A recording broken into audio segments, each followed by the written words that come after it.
The UN Human Rights Office said on Tuesday that over 306,885 civilians had been killed in Syria during the conflict since March 2011, in what it said was the highest estimate yet. These are the people who were killed as a direct result of war operations.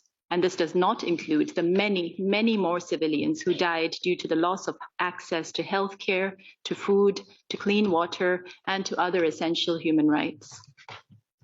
The report also contains disaggregated data for the documented deaths, including by age, gender, the year of death, the governorate, and the actors allegedly responsible, as well as the cause of death by weapon type.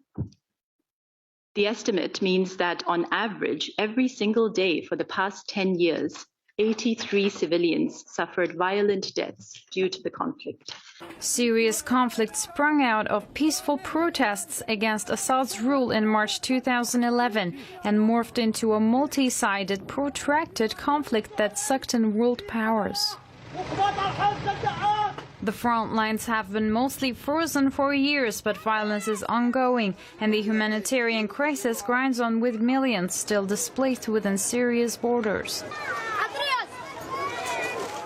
The report notes that the extent of civilian casualties in the last 10 years represents a staggering 1.5% of the total population of Syria at the beginning of the conflict, raising serious concerns as to the failure of the parties to the conflict to respect international humanitarian law norms on the protection of civilians. A UN report that accompanied the statement showed the top cause of civilian deaths was from so-called multiple weapons, which includes clashes, ambushes, and massacres. The second cause of death was by heavy weapons.